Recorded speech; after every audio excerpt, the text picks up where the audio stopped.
Bonsoir à toutes et à tous, je suis ravi de vous retrouver pour cette nouvelle édition. Nous sommes le mardi 14 mars et voici les titres qui seront développés dans ce journal. Nous reviendrons sur les 10 ans de pontificat du pape François avec l'abbé Christian Venard. Vous le verrez, on peut dire que c'est le pape des paradoxes. Autre invité, l'économiste en chef de la COFAS, Jean-Christophe Caffé, vient de donner une conférence sur les opportunités des entreprises, sur les pays où il faut investir et ceux où il faut au contraire s'abstenir. En termes de reportage, nous suivrons des élèves de 6e du collège Charles III qui ont rencontré l'artiste plasticienne Léna Dur, une rencontre en partenariat avec le nouveau musée national de Monaco. Coup de projecteur sur une licenciée de l'ASM football féminin qui a choisi une discipline atypique, le foot-golf. Et en fin de journal, le directeur de l'Institut audiovisuel de Monaco nous présentera la projection de mardi prochain au Théâtre des Variétés, Anatomie d'un rapport. Je vous l'ai dit au tout début de ce JT, nous sommes le 14 mars, c'est la date anniversaire du prince Albert II, le souverain qui célèbre ses 65 ans aujourd'hui. Eh bien, vous le voyez sur ces images, les carabiniers, au moment de la relève de la garde, ont donné une aubade sous les fenêtres du palais en présence du prince Albert II et de ses enfants.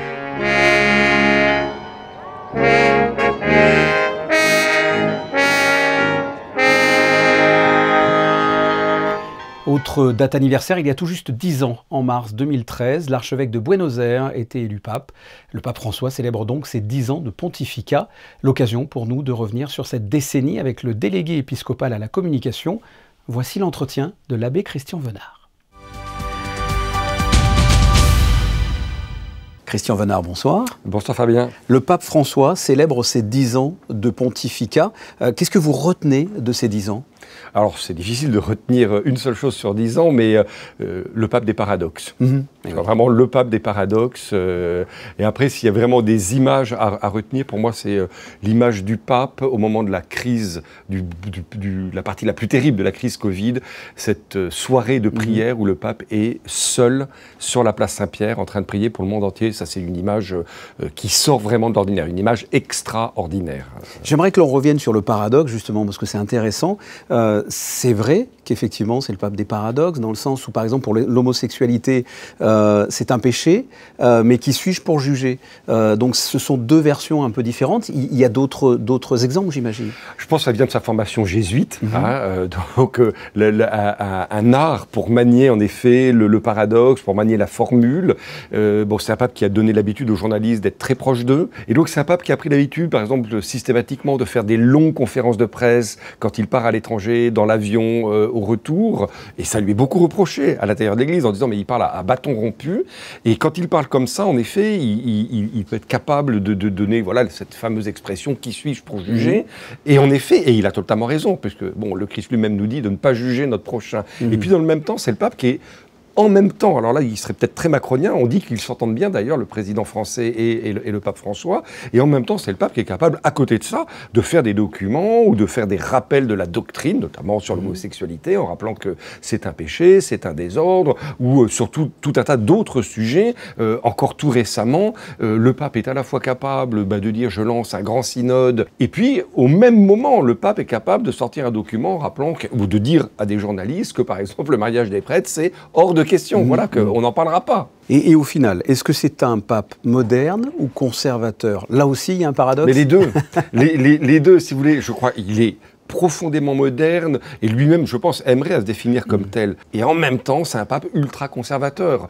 Tous les gens qui travaillent à Rome auprès de lui, les spécialistes du Vatican, qu'on appelle les vaticanistes, tous notent à quel point c'est un pape très conservateur dans son mode de gouvernement, ultra-centralisateur. Il gouverne d'une poigne de fer, certains parlent même de dictature, hein, avec une espèce de brutalité. Et j'allais dire, c'est à la fois l'homme qui est capable d'avoir ce regard de bonté, de s'approcher des gens dans la misère. Et puis, c'est le même pape qui peut être très, très colérique. Alors, on a enregistré une émission ensemble, le débat, qui est passé dimanche dernier. Le thème, c'était la religion et la politique. Est-ce que le pape François est un pape politique. Je pense notamment à sa venue à Lampedusa, où il a pointé du doigt le drame des migrants. Il y a d'autres exemples aussi. Ultra politique, en particulier sur la question des migrants, sur lequel on le reverra vraisemblablement dans les mois qui viennent, puisqu'il va venir à Marseille, tout près de chez nous. Alors là aussi, le pape François, je viens à Marseille, mais je ne viens pas en France. C'est un paradoxe aussi. Parce que je pense qu'il veut être cohérent. Il avait dit qu'il voulait aller à la rencontre des périphéries de l'Église. Et c'est vrai que jusqu'à présent, les pays qu'il a visités, soit n'étaient quasiment pas chrétiens, soit c'était des pays avec une toute petite minorité chrétienne.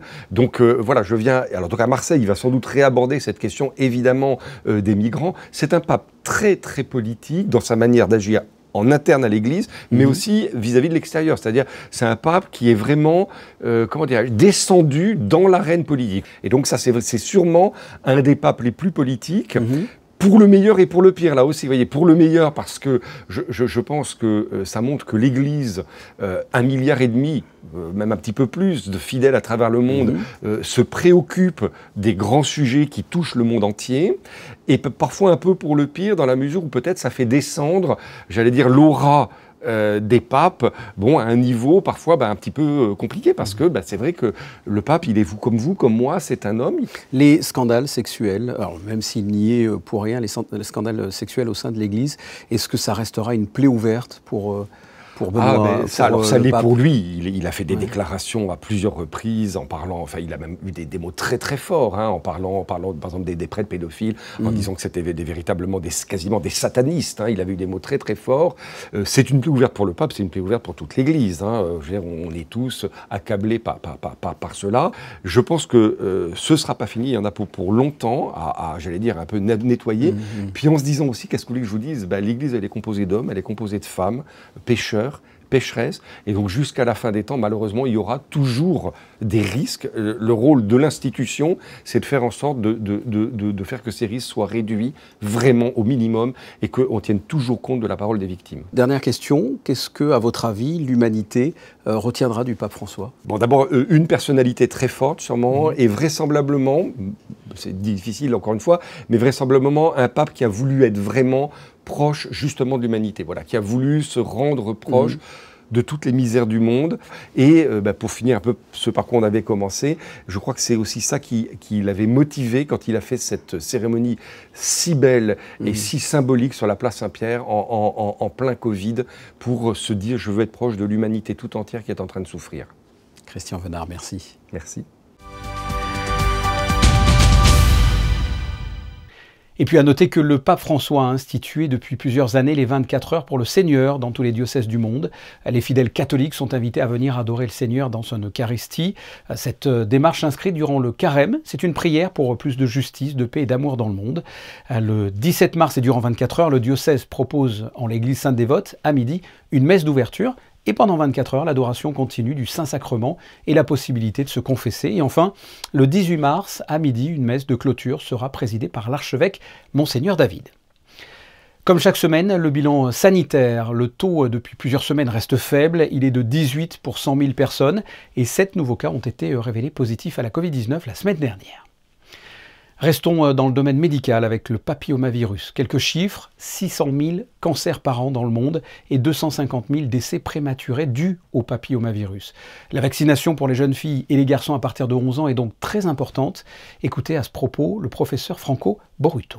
On a un tas d'infections de papillomavirus très élevé. Ça veut dire que 80% des personnes ils sont censées de rencontrer ce virus et naturellement pas tous ces gens ils deviendront malades, mais s'il y a une persistance de ce virus, là, il peut en surgir un cancer. Pas simplement le cancer en cause, il y a aussi des lésions précancéreuses. Ça veut dire que nous avons les condylomes, que c'est une maladie banale, mais qui se contrae très fréquemment. Nous avons 50 000 fillettes qui sont infectées pour cette condylome et 50 000 garçons qui sont infectés pour cette condylome. En plus, il y a quelques faux news qui disent que nous proposons la vaccination aux garçons pour protéger la fille. Ce n'est pas vrai, parce que celles qui sont plus à risque sont les hommes plutôt que les filles. Ça veut dire s'il y a un contact entre une femme qui est porteuse du virus, du papillomavirus, et un homme, c'est plus fréquent et c'est plus statistiquement possible que soit la femme a infecté l'homme plutôt que vice-versa. Donc les garçons, de quoi l'intérêt de se protéger parce que dans certains sens, les garçons sont la partie plus faible de la chaîne infective. Changeons de sujet et parlons investissement avec un spécialiste économique de la Coface. La Coface étant la compagnie française d'assurance pour le commerce extérieur. Sa mission est d'aider les entreprises à se développer. La Coface revendique 50 000 clients, plus de 4100 collaborateurs et une présence dans une centaine de pays. Eh bien, l'économiste en chef de la Coface a donné ce mardi une conférence au Novotel et il est avec nous. Jean-Christophe Café, bonsoir. Bonsoir. Vous êtes économiste en chef de la Coface. Vous avez donc, comme je viens de le dire, donné une conférence dont le thème était « Risque pays, analyse et opportunités des entreprises ». À quel point la crise russo-ukrainienne déstabilise l'économie mondiale ou pas ? La crise russo-ukrainienne a renversé la table d'une certaine manière, complètement changé la donne en 2022. Pour faire simple, la Russie occupant une place prépondérante dans l'économie mondiale par sa production et ses exportations à la fois d'énergie et de matières premières alimentaires, métaux-industriels, a complètement bouleversé les équilibres en la matière et provoqué une résurgence du risque inflationniste qui était déjà présent auparavant, mais qui s'est trouvé encore plus catalysé par ce conflit. S'en est suivi une réaction brutale des politiques monétaires dans la plupart des pays développés, mais aussi dans les pays émergents, un ralentissement très fort de l'activité à l'échelle mondiale, en particulier en Europe. Et puis, on le voit aujourd'hui, des soubresauts financiers qu'on commence à percevoir avec ce qui se passe actuellement dans le secteur bancaire américain. En termes d'investissement, quels sont les pays actuellement à risque ? Aujourd'hui, le panorama des risques a fondamentalement changé depuis un an. Les perspectives, il faut distinguer les perspectives macroéconomiques des perspectives microéconomiques. D'un point de vue macroéconomique, certains pays vont s'en tirer mieux que d'autres parce qu'ils sont bien positionnés dans la chaîne de valeur, notamment en amont en termes de production de commodités. Ce sont des pays d'Amérique latine, par exemple, le Brésil. Ce sont certains pays d'Afrique subsaharienne qui sont riches en matières premières. Ce sont les pays du Golfe, évidemment pour des raisons évidentes. Ce sont aussi certains pays d'Asie qui ont été moins frappés par la crise énergétique que sur le continent européen. En termes d'investissement, ça rejoint un petit peu ces perspectives, mais il faut essayer de croiser avec la dimension sectorielle dans la mesure où certains secteurs énergie intensifs, cycliques liés au taux d'intérêt sont en premier plan en termes de risque et vont être affectés en 2023 encore davantage qu'ils l'ont été en 2022. Il y a des pays émergents peut-être dont on pourrait parler ? Oui, alors les pays émergents qui retiennent notre attention sont à la fois ceux qui ont un profil de risque plutôt favorable. Je vous faisais allusion aux pays producteurs, exportateurs de matières premières, notamment le Brésil. Et puis il y a les pays émergents qui, à l'inverse, comme souvent lorsque les conditions financières se resserrent très fortement à l'échelle mondiale, se trouvent en très grande difficulté, parfois en situation de défaut de paiement. On l'a vu en 2022, des pays comme la Zambie, le Ghana, le Sri Lanka ont pu faire défaut. Certains pays émergents sont dans des situations extrêmement complexes. Je pense notamment au Pakistan, au Laos, qui sont sujets, parce qu'ils ont des fortes déséquilibres courants, de très faibles réserves de change, sujets à des crises de très grande intensité. Donc dans le panorama global émergent, il faut être particulièrement attentif, très sélectif, puisqu'il y a, si je puis dire, autant de situations que de pays. Pour finir, j'aimerais que vous nous fassiez un bilan de l'année 2022, en termes d'investissement bien sûr, et quelles sont les perspectives d'avenir pour 2023 ? 2022 a été, nombreux égards, une annus horribilis moins horrible que ce à quoi on pouvait s'attendre. On a échappé au scénario du pire, notamment en Europe continentale. Il n'y a pas eu de perturbation physique sur les flux d'approvisionnement énergétique. On a échappé à une très forte récession au tournant de l'année. Et donc 2023 a commencé dans une forme d'optimisme sur les marchés financiers. En termes d'investissement, on a pu le voir. Marché obligataire, marché action, marché du crédit. Tout se tenait merveilleusement bien, comme si le risque avait disparu. Sauf que le risque n'a pas disparu, ce que d'ailleurs rappelle avec beaucoup d'acuité la problématique de Silicon Valley Bank aux États-Unis. Et les risques restent particulièrement présents sur 2023, non seulement parce que la crise énergétique n'est pas derrière nous, elle est devant nous. Elle continuera d'être particulièrement présente, indépendamment de ce qui peut se passer d'un point de vue géopolitique, pour des raisons strictement organiques liées au sous-investissement dans le système énergétique mondial depuis quelques années, que s'agisse dans les énergies du présent, pétrole, gaz, mais aussi les énergies décarbonées. Et puis aussi parce que la thématique inflationniste n'est pas non plus derrière nous et que les banques centrales vont continuer modulo les développements qui vont survenir dans les jours prochains dans le système financier mondial, et en particulier américain, à resserrer leur garde. Et ça va être une des problématiques, une thématique d'investissement fondamentale dans les mois et dans les trimestres qui viennent. Jean-Christophe Caffé, merci pour cette analyse économique. Merci beaucoup. Merci à vous. En bref, Placido Domingo a été contraint d'annuler sa participation à la Traviata qu'il devait jouer à l'Opéra de Monte-Carlo les 17, 19 et 23 mars. En revanche, il y a quand même une bonne nouvelle. Nous l'avons appris, un nouveau concert exceptionnel est prévu le 21 avril, toujours à l'Opéra, avec Placido Domingo et Cecilia Bartoli pour une grande soirée lyrique. Autre concert, mais qui vient d'avoir lieu à l'occasion de la Saint-Patrick, le saint patron de l'Irlande, eh bien le flûtiste irlandais Fintan Vallely a joué de la musique traditionnelle à la médiathèque de Monaco ce mardi à midi en partenariat avec l'Irish Library. Après les artistes Oriol Villanova et Guillaume Aubry, c'est au tour de Léna Dur d'intervenir auprès des 6e options art plastique du collège Charles III. Au programme, un atelier découverte sur le thème de la collection réalisé sur 5 séances et des temps d'échange entre artistes et élèves. Reportage de Perrine Boger et Lionel Bernardi. Après quelques sessions de familiarisation et de prise de contact, pour leur 4e séance ensemble, l'artiste collectionneuse fait participer activement les élèves. Il y a plusieurs semaines, on ramenait des objets pour de chez nous pour une collection. Et pour faire des collections. Et là, on va prendre en photo les objets en les mettant dans les paumes de notre main. Et derrière, il y a le décor. Du coup, on a choisi pour le décor de mettre un pull. Cet atelier est très apprécié des jeunes qui, de séance en séance, nouent une relation avec la jeune femme et développent diverses capacités artistiques. C'est intéressant, on apprend c'est comment le métier d'artiste.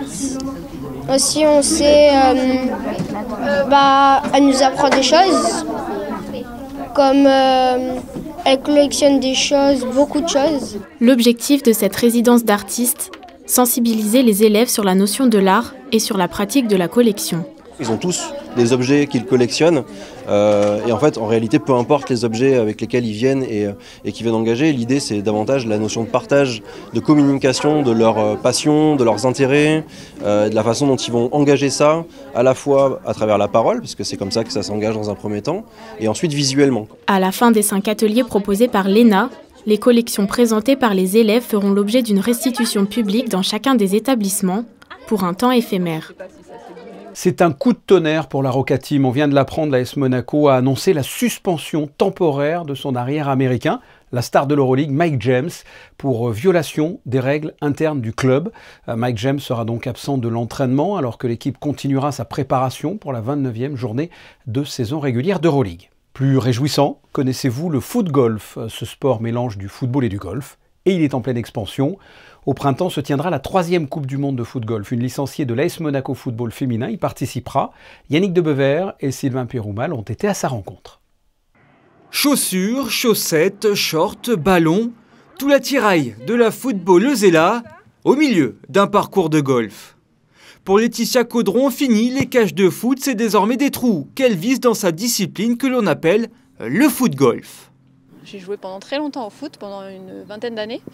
Et du coup, en fait, j'ai regardé un reportage et je suis tombée dessus, j'ai tout de suite accroché. Je me suis dit, ça a l'air génial, en fait, ça allie ce qu'il y avait au foot, en fait, tout en marchant. Et du coup, j'ai essayé et j'ai adoré. Licenciée à l'ASM Football féminin, Laetitia est l'une des 15 Françaises à pratiquer le foot-golf en compétition. Sa 4e place au championnat national la saison dernière lui a ouvert les portes de l'équipe de France, avec laquelle elle participera à la Coupe du Monde du 27 mai au 6 juin prochain à Orlando et non sans ambition. Je préfère viser haut, donc je me dis top 5, top 10, ce serait génial. Après on verra. Le foot-golf reprend les règles exactes du golf avec la technique du football. Un mélange apparu vers la fin des années 2000 aux Pays-Bas et qui séduit de plus en plus d'adeptes, souvent surpris par la difficulté de ce sport. Certains footballeurs, quand ils arrivent, ils se disent « Oh, c'est facile, on frappe dans le ballon », mais c'est pas juste ça, c'est pas juste de la puissance, c'est aussi de la précision. Il faut aussi pas mal de concentration, parce que du coup, il faudrait se concentrer les 18 trous, la technique et le mental. Hein. L'équipe de France masculine est championne du monde en titre et compte bien garder son trophée cette année. Pour Laetitia Caudron, la marche semble très haute, mais loin d'être infranchissable.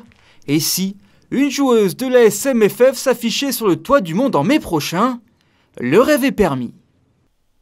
Parlons ciné avec la projection du film Anatomie d'un rapport mardi prochain au Théâtre des Variétés à 20h. Une projection organisée par l'Institut audiovisuel de Monaco. C'est un film assez particulier en noir et blanc. Vincent Vatrican va essayer de nous donner envie d'aller le voir. Vincent Vatrican, bonsoir. Bonsoir Fabien. Aujourd'hui, nous allons parler d'un film de 1976. Alors, vous avez l'habitude de nous projeter certaines fois des films assez étranges. Là, on n'est pas loin de la Palme d'Or de l'OVNI. Hein. Oh oui. Carrément. Ça me va bien.